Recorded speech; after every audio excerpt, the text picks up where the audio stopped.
जी हाँ, तो आप लोगों को मैं बता रहा था कि थाईलैंड एक ऐसा शहर जहाँ पे बहुत सारे अच्छे बहुत सारे कमाने वाले लोग यहाँ से जाते हैं। अच्छे वहाँ के नागरिक हैं, बहुत सारी सहूलियतें देते हैं लोग, और नौकरी में बहुत सारी वहाँ की आबादी ऑलरेडी वहाँ की सरकारी जॉब पे है।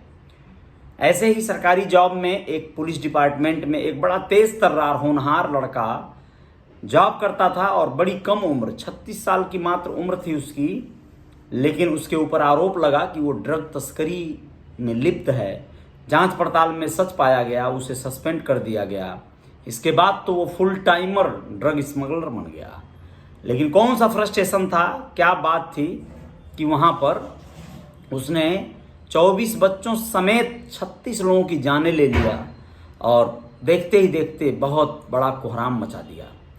नमस्ते, अजय साहनी स्टार बोल रहा हूं। रियल रिपोर्टर न्यूज़ का आपका पेज है, आप सभी का स्वागत है, और रियल रिपोर्टर न्यूज़ स्टार का आपका चैनल है। ये धन्यवाद आपको करता हूं। लेकिन आप लोगों को बता दें कि आज गुरुवार को पूर्व पुलिस अफसर था, वो चाइल्ड केयर सेंटर में अंधाधुंध फायरिंग करके 24 बच्चों की जान ले लिया। 36 मौतें हुई हैं कुल मिला जुलाकर। हमलावर ने अपने परिवार को भी खत्म कर दिया, फिर खुदकुशी कर लिया। इस वारदात में ड्रग का एंगल दिखाई देता है। पूरी घटना, पूरी बात को जाने आप लोग।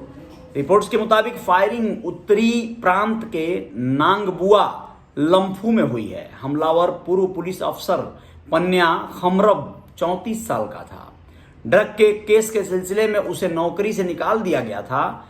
चाइल्ड केयर सेंटर में फायरिंग के बाद खमरब ने खुदकुशी कर ली। इससे पहले उसने अपनी पत्नी और बेटे को भी मार डाला। कितना दुखद पहलू है ना। इस तरह की मानसिक स्थिति से कैसे कोई गुजर सकता है? या तो कोई बहुत बड़ी बात हो, कोई बहुत बड़ा स्ट्रेस हो, या फिर बदला लेने की ये बहुत बड़ी पहल की गई हो। थाईलैंड के सेंट्रल इन्वेस्टिगेशन ब्यूरो यानी CIB के अफसर मेजर जनरल जिरापोव पुरिडेट के अनुसार हमलावर खमरब हाईली एजुकेटेड और फिट था। पुलिस में अफसर बना, लेकिन चंद महीने में ही ड्रग स्मगलिंग से जुड़ गया। इंटर ऑफिस ड्रग टेस्ट में फेल होने के बाद उसे बर्खास्त कर दिया गया था। इसके बाद तो फुल टाइम ड्रग स्मगलर बन गया। एक बार उसे गिरफ्तार भी किया गया था। वो केस अब भी कोर्ट में चल रहा है। माना जा रहा है कि नौकरी से निकाले जाने की वजह से ही खमरब ने फायरिंग की। आप लोगों को बता दें कि जिस वक्त फायरिंग शुरू हुई थी, तब लोकल अधिकारी जिडापा बुनसोम पास ही काम कर रहे थे। बोले ऐसा लगा जैसे पटाखे चल रहे हों। बाद में शूटिंग का पता चला। हमलावर ने बच्चों पर गोलियां चलाई। शूटिंग में 2 साल का बच्चा और गर्भवती महिला तक भी मारे गए हैं। हमलावर दोपहर के वक्त चाइल्ड केयर सेंटर में दाखिल हुआ। तब वहां लंच चल रहा था, बहुत सारे बच्चे खाना खा रहे थे। उसने स्टाफ पर गोलियां दागी सबसे पहले। इसके बाद वो एक बंद कमरे में घुस गया जहां पर बच्चे सो रहे थे। सोते हुए बच्चों पर उसने अंधाधुंध फायरिंग किया। दोस्तों, आप लोग बताएं कि फायरिंग की घटना के बाद वुट्टुचाई बाओथांग नाम के यूजर ने एक फोटो अपने फेसबुक पेज पर शेयर किया। उसमें एक छोटा सा बच्चा और कुछ लोग आसपास बैठे दिखाई दे रहे थे।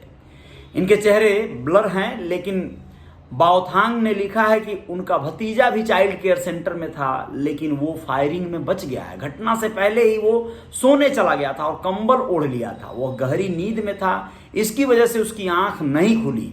हमलावर ने समझा कि सब मर गए हैं, इस तरह उनका भतीजा बच गया। सोचिए कितनी हृदय विदारक घटना है ये। अफरा तफरी मच गई, पुलिस वालों ने उसे घेर लिया।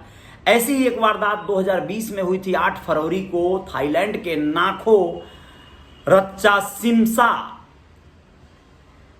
रच्चासिस्मा शहर में एक सिरफिरा ने यहां मशहूर टर्मिनल 21 शॉपिंग मॉल में फायरिंग किया था। घटना में 29 लोगों की जान गई थी और 58 यानी 58 लोग जख्मी हुए थे। दोस्तों, हमलावर फरार हो गया था। करीब 18 घंटे बाद घटनास्थल से 60 किलोमीटर दूर पुलिस ने उसे एनकाउंटर में मार गिराया था। थाईलैंड में गन कल्चर कुछ सालों में बड़ी तेजी से बढ़ा है। यहाँ गन रखने वालों की तादाद दक्षिण एशिया के बाकी मुल्कों की तुलना में काफी ज्यादा है। इसके साथ ही क्राइम रेट भी बहुत ज्यादा वहां बढ़ा है, पहले ऐसा नहीं था। तो ये हालात हैं देश दुनिया में, और बहुत सी दुखद पहलू इस तरह के आते हैं जिनको सुनकर तकलीफ होता है, बहुत बुरा लगता है। लेकिन हम लोग सिर्फ और सिर्फ इस बात को मतलब एक तरह से वो कर सकते हैं कि अपनी सुरक्षा, अपना देख रेख, इन चीज़ों पे ध्यान दिया जाए। आपको बता दें कि इस तरह की एक और घटना घटी है साउथ मैक्सिको के टोटोनेपन शहर में। बंदूकधारियों ने मेयर कोनार्डो मेंडोजा समेत 18 लोगों को गोली मारकर हत्या कर दिया। आप लोगों को बताएं कि घटना के बाद लॉ एंड ऑर्डर सिचुएशन को देखते हुए शहर में आर्मी की तैनाती कर दी गई। बीबीसी रिपोर्ट के अनुसार मैक्सिको के सैन मेगुल टोटोलेपन के सिटी हॉल में गुरुवार यानी आज ही बदमाशों ने अंधाधुंध फायरिंग की। गोलीबारी के कारण सिटी हॉल और उसके आसपास अफरा तफरी मच गई। हमले में कुछ पुलिस के जवान भी मारे गए हैं। आपको बताएं कि पिता को भी सिटी हॉल में ले जाकर मारा, मतलब एक ऐसी अजीब सी बात है, जरा इसको समझें आप। रिपोर्ट में दावा किया गया है कि मेंडोजा के पिता और पूर्व मेयर जॉन एकोस्टा को भी सिटी हॉल में ले जाकर मारा गया है। हमले का शक लॉस टेक्योलोरस गैंग पर गया है। इस गैंग ने कुछ दिनों पहले टेटोलोपन में वापसी की घोषणा की थी।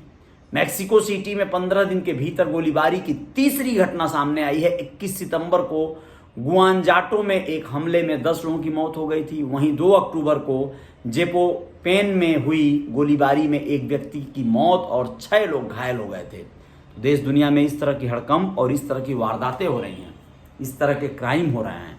आप लोग खैर फिर भी भाग्यशाली हैं, अपने देश में बहुत से ऐसे लोग हैं, बहुत सी ऐसी घटनाएं तो घटती हैं, लेकिन बहुत से ऐसे क्राइम हैं जो यहाँ पे इस तरह के उत्पात कम देखने को मिलते हैं। जय जयकार जारी रहेगी। रियल रिपोर्टर न्यूज़ पे आप लोग मेरे साथ रहते हैं तो खुशी होती है। रियल रिपोर्टर न्यूज़ स्टार वाला यूट्यूब चैनल आपका है, उसे भी सब्सक्राइब कर लीजिएगा।